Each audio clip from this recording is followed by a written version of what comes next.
For you to ask Sure Evan, and I know why you want to ask this ridiculous question, I already know the answer to it, CC. But for the purpose of the game, let's just go ahead and throw this one on the table. Can he or can he? Can they or can't they? Can Xavier, with the plus 3.5 spread, upset Illinois? The answer isn't definitive, but the ingredients are there. Xavier's ability to knock down shots from beyond the arc makes them a real threat in this matchup. Shooting 39% from 3 and averaging over 8 makes per game, they can catch fire in key moments and tilt momentum in their favor. On paper, Illinois boasts a more imposing tandem in Jack O'Neal and Will Riley, a duo with the physicality and skill set to take over a game. But when it comes to March basketball, perimeter shooting is a great equalizer. If Xavier gets hot from deep, this upset is within reach. That being said, will they actually do it? That's a different conversation. But as a show, should we be rooting for them? Absolutely. Do I need to remind you what jacket I'm wearing today? Yeah, it's the AL man. We're riding with them. Let's go. Now let's shift gears. UNC minus 2.5. Can they beat Ole Miss and prove the doubters wrong? This feels like a favorable matchup for the Tar Heels. R.J. Davis has the ability to break down defenses off the dribble, and his lights-out performance in the first 4, where he drained 6 3-pointers without a single miss, is a testament to his scoring prowess. North Carolina isn't just another tournament team. They carry the weight of a storied program built for deep runs. Experience matters in March.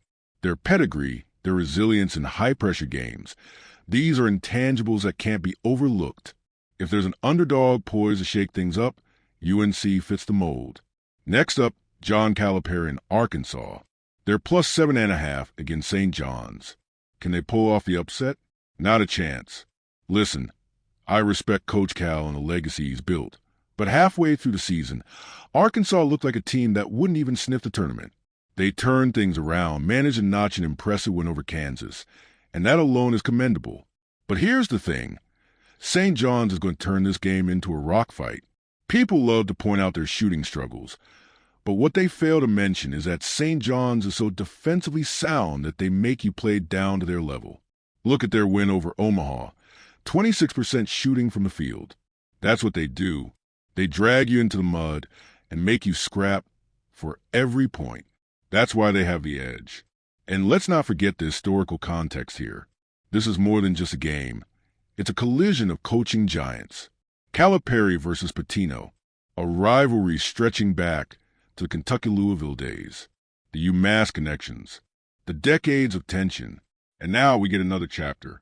We both picked St. John's to be in the national championship, didn't we? And despite their shooting woes, their defensive prowess and relentless rebounding make them a legitimate threat. Remember that 2013 Louisville championship? The one that technically doesn't exist anymore? NCAA sanctions wiped it from the record books, but we all watched it happen. That team wasn't built on shooting. It was built on defense, physicality, and backcourt playmakers. Sound familiar? Pitino has crafted something eerily similar this year, and history tells us that formula works. Let's pivot to the NBA. Can the Oklahoma City Thunder win the Western Conference? The odds are set at minus 155, but here's the truth. They have to prove it. This is a team that locked up the number 1 seed before any other squad even clinched a playoff spot. Back-to-back seasons at the top of the West. And yet, there's a lingering skepticism. Why? Because they haven't done it when it matters. Until they take down a team like Denver, the Lakers, or Golden State in a 7-game series, people won't buy in. They should have a chip on their shoulder after getting bounced by Dallas last year. That wasn't just a loss. It was a beatdown. The series technically went 6 games, but in reality, it was over before it even got there. The question isn't whether they can avoid the same fate this year. It's whether they can shake off the doubts and actually make a run to the finals. It's fascinating how a team can be this dominant all season and still not inspire full confidence. Maybe it's their youth, maybe it's their playoff history. But until they take that next step, skepticism is warranted. Speaking of Defensive Player of the Year, can Draymond Green take home the award? Right now, the odds sit at plus 155, but the real frontrunner is Evan Mobley. Cleveland's defensive dominance, their record, their efficiency, it all points to Mobley as a favorite. But you know who we should be talking about? Shai Gilgeous-Alexander. SGA isn't just the MVP frontrunner. He's also anchoring the best defensive team in the league. Guards rarely get Defensive Player of the Year consideration because traditional metrics favor big men, but make no mistake, SGA is an absolute force on the perimeter. If the award truly went to the best defensive player, he'd be in the conversation. And while we're on the subject, basketball movies, more realistic. He Got Game or Blue Chips? Both were eye-opening at the time, pulling back the curtain on the under-the-table dealings in college basketball. But in terms of pure realism, Blue Chips takes the crown. If you're the number one high school player with the option to go straight to the NBA and you don't take it, that's just not realistic. But hey, let's be honest.